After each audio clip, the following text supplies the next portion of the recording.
नमस्ते दोस्तों, विज्ञान भैरव तंत्र की इस यात्रा में आपका स्वागत है। आज हम बढ़ रहे हैं 88वें सूत्र की ओर। 88वें सूत्र में महादेव शिव भगवान कहते हैं, प्रत्येक वस्तु ज्ञान के द्वारा ही देखी जाती है, ज्ञान के द्वारा ही आत्मा क्षेत्र में प्रकाशित होती है। उस एक को ज्ञाता और ज्ञेय की भांति देखो। आइए इस सूत्र में बताई गई विधि को समझने का प्रयास करते हैं। जब भी हम कुछ जानते हैं, हम उसे ज्ञान के द्वारा जानते हैं, जानने के द्वारा जानते हैं। ज्ञान की क्षमता के द्वारा ही कोई विषय हमारे मन में पहुंचता है। जैसे जब हम एक गुलाब के फूल को देखते हैं तो हम जानते हैं कि यह गुलाब का फूल है। फूल बाहर है और हम भीतर हैं। हमसे कोई चीज़ गुलाब तक पहुंचती है, हमारे भीतर से कोई ऊर्जा गुलाब तक पहुंचती है, गुलाब तक गति करती है, उसका रूप रंग सुगंध ग्रहण करती है और लौटकर हमें खबर देती है कि यह गुलाब का फूल है। सब ज्ञान जो भी हम जानते हैं, जानने की क्षमता द्वारा हम पर प्रकट होता है। जानना हमारी क्षमता है। सारा ज्ञान इसी क्षमता के द्वारा अर्जित किया गया है। लेकिन यह जानना दो चीज़ों को प्रकट करता है, ज्ञाता और ज्ञात को। जब भी हम गुलाब के फूल को जानते हैं, तब अगर हम ज्ञाता को, जो जानता है, उसको भूल जाते हैं तो हमारा ज्ञान अधूरा है।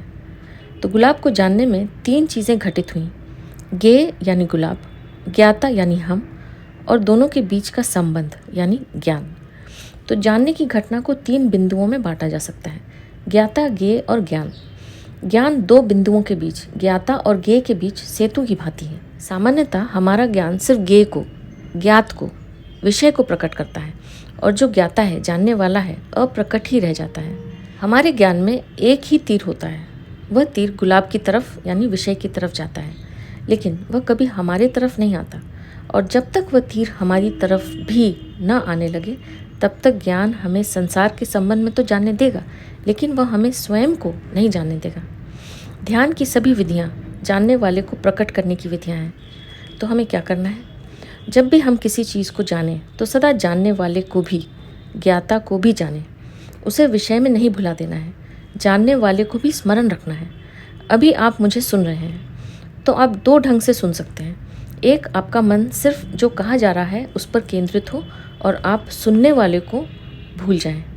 तब बोलने वाला तो जाना जाता है, लेकिन सुनने वाला भुला दिया जाता है। दूसरा, सुनते वक्त आप बोलने वाले के साथ साथ सुनने वाले को भी जानते हैं। हमारे ज्ञान को दो मुखी होना चाहिए। वह एक साथ दो बिंदुओं की ओर, ज्ञाता और ज्ञेय दोनों की ओर प्रवाहित होता है। हम एक ही दिशा में देखने के इतने आदी हो गए हैं कि शुरू में हमें यह प्रयोग कठिन लगेगा। ज्ञाता के प्रति सजग होने से ज्ञेय विस्मृत हो जाएगा, और अगर ज्ञेय के प्रति सजग होते हैं तो ज्ञाता विस्मृत हो जाएगा। मगर प्रयास करते रहने से, थोड़े ही प्रयत्न से हम धीरे धीरे दोनों के प्रति सजग होने में समर्थ हो जाएंगे। बुद्ध भगवान ने इस विधि का खूब प्रयोग किया है। वे इसे सम्यक स्मृति कहते हैं। वे कहते हैं कि हमारा मन सम्यक रूपेण स्मृतिवान नहीं है। अगर वह एक बिंदु को जानता है, उसे दोनों बिंदुओं को जानना चाहिए। और जब हमारा मन दोनों बिंदुओं के प्रति यानी ज्ञेय और ज्ञाता दोनों के प्रति सजग होता है, तब एक चमत्कार घटित होता है। तब हम अचानक तीसरे हो जाते हैं, ज्ञाता और ज्ञेय से अलग साक्षी हो जाते हैं। क्योंकि साक्षी हुए बिना हम दोनों को नहीं जान सकते। अगर हम ज्ञाता हैं तो हम एक बिंदु पर स्थिर हो जाते हैं, उससे बंध जाते हैं। आत्मस्मरण में हम ज्ञाता के स्थिर बिंदु से अलग हो जाते हैं। तब ज्ञाता हमारा मन है और ज्ञेय संसार है, और हम तीसरे बिंदु हो जाते हैं, आत्मा, चैतन्य, साक्षी हो जाते हैं। इस तीसरे बिंदु का अतिक्रमण नहीं किया जा सकता, और जिसका अतिक्रमण नहीं किया जा सकता, जिसके पार नहीं जाया जा सकता, वह परम है। जिसका अतिक्रमण हो सकता है वह महत्वपूर्ण नहीं है, क्योंकि वह हमारा स्वभाव नहीं है। हम उसका अतिक्रमण कर सकते हैं। इसे ऐसे समझते हैं, जैसे जब हम रात को सोते हैं तब हम स्वप्न देखते हैं, तब संसार की हमें कोई खबर नहीं होती। सुबह जब हम जागते हैं तो हम संसार में प्रवेश कर जाते हैं, और स्वप्न हमें पूरा याद नहीं रहता, खो जाता है। सपनों का संसार विदा हो जाता है। क्या आपने कभी सोचा है इनमें से कौन सा सच है? सपनों में, जिसे हम जागृत जगत, यथार्थ जगत कहते हैं, वह पूरी तरह खो जाता है। और जब हम सोकर जागते हैं तो यह संसार सपनों के संसार को पूरी तरह नहीं पहुंच पाता, हमें थोड़ा याद रह जाता है। तब कसौटी क्या है? कैसे तय किया जाए? कैसे तुलना की जाए? कैसे जाना जाए कि क्या सच है? सूत्र कहता है दोनों झूठ है। तो प्रश्न फिर उठता है कि सच क्या है?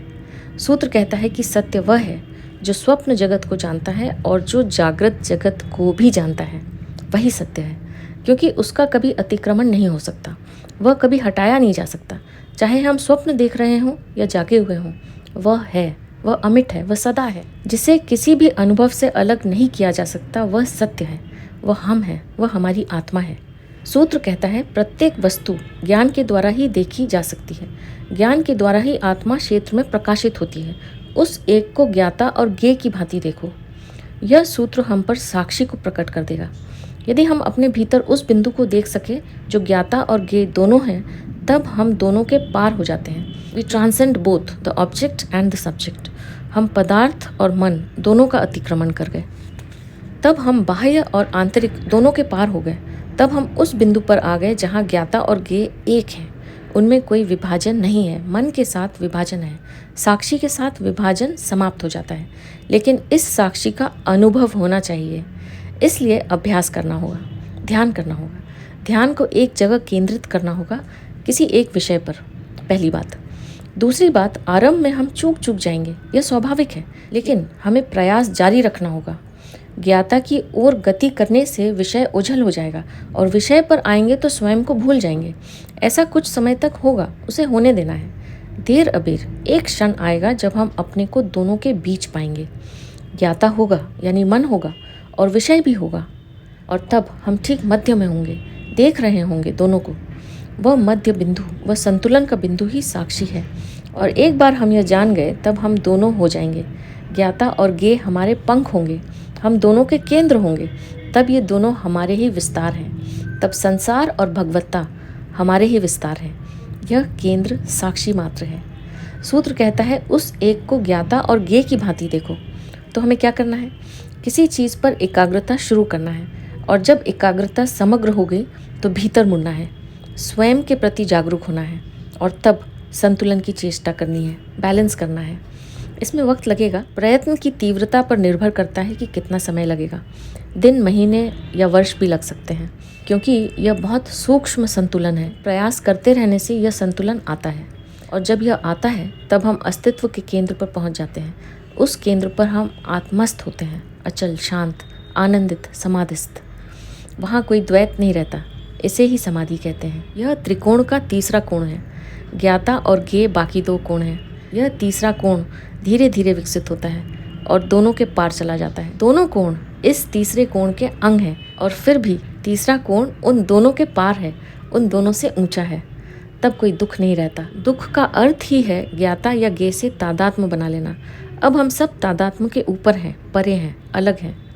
यह तीसरा कोण, यह तीसरा बिंदु हमें साक्षी बना देता है, और साक्षी चैतन्य की परम संभावना है। अब हम न सुख हैं न दुख हैं, केवल आनंद है। हम आनंद हैं, सत्य चित्त आनंद। तो यह था 88वां सूत्र। आप भी इस सूत्र में बताई गई विधि का प्रयोग कीजिए और देखिए कि आपको कैसा अनुभव होता है। अब मैं आपसे आज्ञा लूँगी। आपका बहुत बहुत धन्यवाद।